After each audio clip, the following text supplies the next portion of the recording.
વિદ્યાર્થી મિત્રો, આજે આપણે પહેલો યુનિટ ચિત્તાસ્ટિયસ એટલે કે ચિત્તાના આંસુઓ આ વિશે સમજવાનો પ્રયત્ન કરીશું.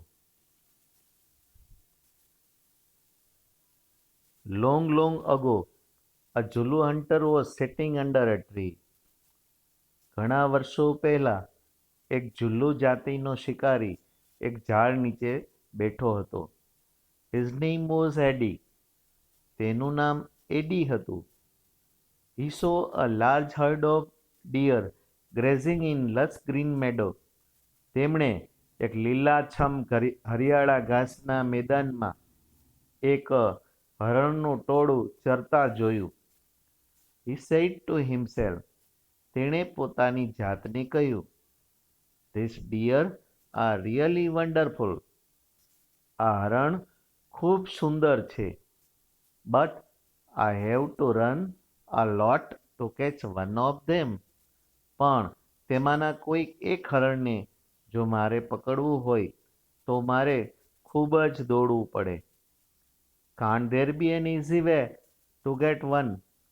તેમાંના કોઈક હરણને પકડવા માટેનો કોઈ સરળ રસ્તો ન હોઈ શકે? Suddenly he saw a female cheetah crawling silently closer to the grazing animal. એકાએક એમણે એક માદા ચિત્તાને કોઈ પ્રાણીઓ ચરી રહ્યા હોય છે તેનો શાંતિથી ઢસડાઈને પીછો કરતા જોઈ. Then she leapt and caught a deer. પછી તેણીએ એક જોરદાર કૂદકો લગાવ્યો અને એક હરણને પકડ્યું. After some time, her two younger cubs came out of the bush. થોડાક સમય બાદ તેમના બે નાના બચ્ચાઓ જાળીમાંથી બહાર આવ્યા. They all enjoyed their meals. પછી તેઓ બધાએ સાથે મળીને પોતાનું ભોજન છે એ માણ્યું. Eddie's eyes brightened. એડીની આંખો એકદમ પ્રકાશિત થઈ ગઈ. They sparkled with an idea. તેમની આંખો કોઈક નવા વિચાર સાથે ચમકવા લાગી. He envied the cubs. તેને આ બચ્ચાઓની ખૂબ ઈર્ષા આવી. Can I be lucky as these beautiful cubs? શું આ સુંદર મજાના બચ્ચાઓની જેમ હું પણ ભાગ્યશાળી ન બની શકું? They got their food without any effort. તેઓ કોઈ પણ જાતના પ્રયત્નો વગર તે પોતાનું ભોજન મેળવી શકે છે. Can I have a hunter like their mother? So મારે પણ તેમની મા જેવો કોઈ શિકારી ન મળી શકે? He thought, તેમણે વિચાર્યું. He decided to catch a young cub and train it to hunt for him. તેમણે કોઈ એક બચ્ચાને પકડીને અને પોતાના માટે શિકાર કરવા માટે એને ટ્રેનિંગ આપવાનું નક્કી કર્યું. Then I shall only say, પછી હું માત્ર એટલું કહીશ, Oh my dear, go and kill a deer for me. ઓ મારા પ્રિય બચ્ચા, જા અને મારા માટે શિકાર કરીને આવો, એક હરણનો શિકાર કરીને આવો. આહ, my life will be very comfortable then. અરે, પછી તો મારું જીવન એકદમ આરામપ્રદ બની જશે. He was quite pleased with his own idea. તે પોતાના આ વિચાર સાથે ખૂબ જ ખુશ જણાઈ રહ્યો હતો. He decided to follow cubs and steal one. તેમણે કોઈક એક બચ્ચાને એની પાછળ જઈને પીછો કરવાનું અને તેમાંથી કોઈક એક બચ્ચાને ચોરી લેવાનું નક્કી કર્યું. From his experience, Eddie knew that a cheetah never attacks a man. પોતાના અનુભવના આધારે એડીએ ખૂબ સારી રીતે જાણતો હતો કે ચિત્તા ક્યારેય માણસ ઉપર હુમલો કરતો નથી. Therefore, it was a safe to steal a cub. માટે એક બચ્ચાને ચોરવું એક સલામત ભરેલું હતું. He followed the cheetah family till evening. લગભગ સાંજ સુધી એમણે આ ચિત્તાનો જે પરિવાર છે એમનો પીછો કર્યો. At the sunset, the mother cheetah hid her cubs in the thick bush and leapt for a stream. બરાબર સૂર્યાસ્ત સમયે માદા ચિત્તા પોતાના બચ્ચાઓને એક ગાઢ ઝાડીમાં છુપાવી દે છે અને લેફ્ટ ફોર અ સ્ટ્રીમ અને પોતે ઝરણાની શોધમાં ત્યાંથી એ નીકળી પડે છે. Quickly the hunter picked up his net and spear and ran into the bush. ઝડપથી આ શિકારી પોતાની જાળી પોતાનો એક ભાલો લે છે and rain into the bus અને આ ગાઢ જાળીમાં દોડી જાય છે. હી સો ટુ ટાઇની કબ્સ. તેમણે બે નાનકડા બચ્ચાઓને જોયા. They looked at him with their bright eyes. તેઓ પોતાની પ્રકાશિત આંખો વડે તેમની સામે જોવા લાગ્યા. They were too young to run away.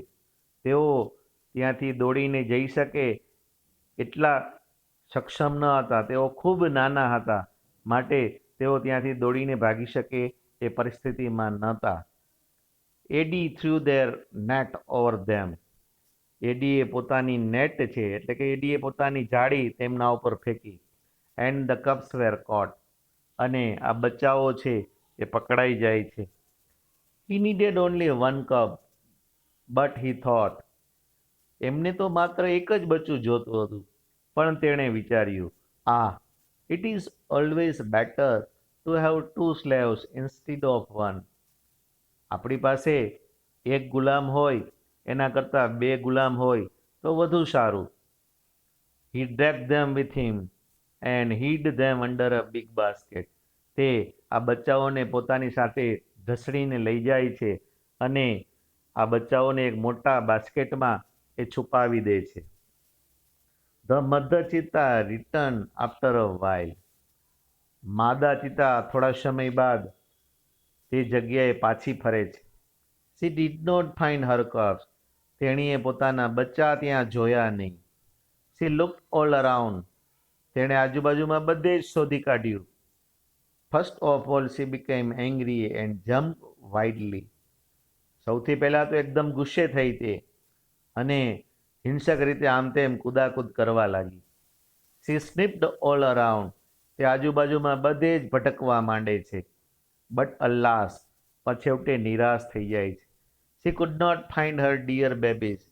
તેણી પોતાના પ્રિય બચ્ચાઓને ક્યાંય જોતી નથી. At last she became sad and starting crying. છેવટે તે એકદમ દુઃખી થઈ જાય છે અને રડવાનું શરૂ કરે છે. She cried and cried for the whole night till the next evening. તેણી રડ્યા જ કરે છે અને બીજા દિવસની સાંજ સુધી તે સખત રડ્યા કરે છે. She cried and cried until her tears made dark stains down her cheeks. તેણી રડ્યા જ કરે છે અને છેવટે રડવાથી તેમના આંસુઓ એના ચહેરા ઉપર પડવાથી એ મોટા ડાઘ થઈ જાય છે તેના ચહેરા ઉપર. She was still weeping. તેણી હજુ પણ રડી રહી હોય છે. At night the mother cheetah cried so loudly that she was heard by a wise man living in the village. રાત્રિ દરમિયાન આ માદા ચિત્તા એટલા મોટા અવાજે રડે છે કે બાજુના ગામમાં આવેલ એક સાણો માણસ આ તેમના રડવાનો અવાજ સાંભળી જાય છે. The old man understood vote head happen. આ ઘરડો માણસ સમજી જાય છે કે આ માદા ચિત્તા સાથે શું બનેલું હોય છે. He immediately took his strong club and came out of his hut. તે તાત્કાલિક પોતાની મજબૂત લાકડી વડે એ બહાર આવે છે. And came out of his hut. એ પોતાની મજબૂત લાકડી લઈને એ પોતાની ઝૂંપડીમાંથી બહાર આવે છે. This old man Shano was very wise man. આ ઘરડો માણસ શાનો એ ખૂબ જ સમજુ હોય છે. He loved animals and knew all about them. તે પ્રાણીઓને ખૂબ જ પ્રેમ કરતો હોય છે અને પ્રાણીઓ વિશેની તમામ બાબતો છે ખૂબ સારી રીતે જાણતો હોય છે. When Shano found out the hidden cubs he knew that it was Adi's sweet idea. જ્યારે શાનો છે આ છુપાયેલા બચ્ચાઓને શોધી કાઢે છે ત્યારે એને ખબર પડી જાય છે કે આની પાછળ આ એડીનો ખરાબ વિચાર છે એ કારણભૂત હોય છે. He got angry with Eddie. તેમને એડી પર ખૂબ જ ગુસ્સો આવે છે. He rush to the hut and shouted. તે એડીની ઝૂંપડી પાસે જાય છે અને મોટેથી બૂમ પાડે છે, આઈ હેટ યુ એડી. એડી, હું તને ખૂબ જ ધિક્કારું છું. Everybody of our tribe will hate you because you are lazy and wicked too. આપણી આદિવાસી જાતિ આખી તને ધિક્કારે છે કારણ કે તું એક ખૂબ જ આળસુ અને દુષ્ટ છો. We know that a hunter must hunt with his own strength and skill. આપણે જાણીએ છીએ કે એક શિકારીએ પોતાની તાકાત અને કૌશલ્ય વડે જ શિકાર કરવો જોઈએ. But you are a lazy hunter. પણ તું એક આળસુ શિકારી છે. You are a thief. તું એક ચોર છે. You have broken the rules of our tribe. તે આપણી આદિવાસી જાતિઓના નિયમોનો ભંગ કર્યો છે. You have brought dishonour to the whole tribe. તે આપણી આખી આદિવાસી જાતિઓનો અપમાન કર્યું છે. All the members of the hunter tribe got together. આદિવાસી જાતિઓના બધા જ સભ્યો એકઠા થાય છે. They decided to drive away Eddie from their village forever. તેઓએ એવું નક્કી કર્યું કે એડીને પોતાના ગામમાંથી કાયમના માટે હાંકી કાઢો. Seno took the cubs on his shoulders and returned them to their mother.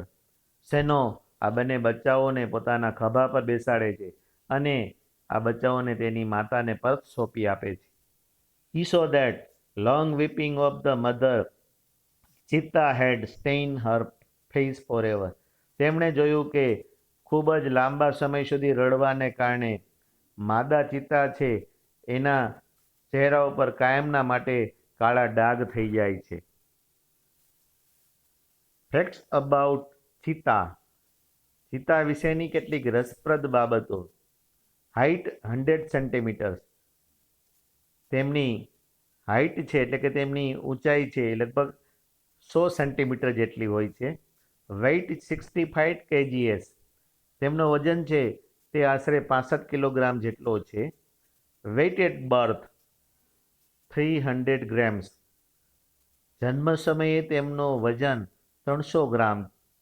Age of maturity 2 years. તેમના પુખ્ત થવાનો સમય 2 વર્ષ. આઇડેન્ટિફિકેશન એટલે કે તેમની ઓળખ. The cheetah has a lighter body and its legs are longer than leopards. ચિત્તા છે તેમનું શરીર છે એ દીપડા કરતાં ખૂબ જ હળવું છે અને તેમના પગ છે એ પણ દીપડા કરતાં લાંબા છે. It has isolated black spots whereas the leopard has cluster of spots. ચિત્તો છે તેમના શરીર ઉપર છૂટા છવાયા કાળા ડાઘ જોવા મળે છે, જ્યારે દીપડો છે તેના શરીર પર કાળા ડાઘ છે તેમના ઝુમખા જોવા મળે છે. હેબિટેટ એટલે કે રહેણાંક. Cheetah usually live in open forest. ચિત્તા છે એ સામાન્ય રીતે ખુલ્લા જંગલોમાં રહે છે. Presently they are found mainly in Africa. વર્તમાન સમયમાં તેઓ માત્ર આફ્રિકાની અંદર જોવા મળે છે. We had lot of cheetahs in India. ઇન્ડિયાની અંદર આપણે ઘણા બધા ચિત્તાઓ જોવા મળતા હતા. But the last one was shot dead by hunters around 1950. પણ છેલ્લે 1950માં શિકારીઓ દ્વારા છેલ્લો ચિત્તો છે એમને મારી નાખવામાં આવ્યો. હેબિટ્સ તેમની ટેવ. It is the fastest animals on the earth. પૃથ્વી ઉપર તે સૌથી વધારે ઝડપી પ્રાણી છે. Its top speed can be around 100 kilometres per hour. તેમની સૌથી વધુ ઝડપ છે એ કલાકના 100 કિલોમીટરની ઝડપ છે. But it can maintain this speed only for a very short distance. પણ તે બહુ ટૂંકા ગાળાના અંતર માટે આ સ્પીડ છે એ જાળવી શકે છે. Sometime it can take a leap as long as 25 metre. કેટલીક વખત તો તે 25 મીટર જેટલો કૂદકો લગાવી શકે છે. It creeps silently behind the prey and then lifts up to catch it. સૌથી પહેલાં તે ધીમે ધીમે એ શિકારની પાછળ એ ઢસડાઈને ચાલે છે અને પછી તેમને પકડવા માટે મોટો કૂદકો લગાવે છે. It does not preserve its prey. તે પોતાનો શિકાર કોઈ દી બચાવીને રાખતો નથી. This sometimes causes death of young cheetahs. જેથી કરીને ઘણી વખતે નાના બચ્ચાઓ અને નાના ચિત્તાઓ છે તેમના મૃત્યુનું કારણ બને છે. It is a solitary creature. તે એકલવાયુ જીવતો પ્રાણી છે. It doesn't live in a group or a herd. તે સમૂહમાં કે ટોળામાં રહેનારું પ્રાણી નથી. It's a family separate as soon as the cubs are mature. જેવા જ બચ્ચાઓ મોટા થઈ જાય છે તરત જ તેમનું પરિવાર છે એ વિખરાઈ જાય છે. Diet. Medium size bucks are its main food. મધ્યમ કદના હરણો છે એ એમનો મુખ્ય ખોરાક છે. It also catches hares and large birds. તેઓ સસલાઓ અને મોટા પક્ષીઓ પણ પકડે છે. Cubs. The female gives birth to 2 to 4 cubs at a time. માદા ચિત્તા કેટલીક વખતે 2 થી 4 બચ્ચાઓને એકસાથે જન્મ આપે છે. They are very beautiful with long silver fur. Grey fur. તેઓ સુંદર મજાના સોનેરી ફર વડે એકદમ સુશોભિત દેખાય છે. The mother calls them by giving a high pitch whistle like a bird. માદા ચિત્તા તેમને પક્ષીઓની જેમ મોટા અવાજે સીટી મારીને એ બોલાવે છે. That's all.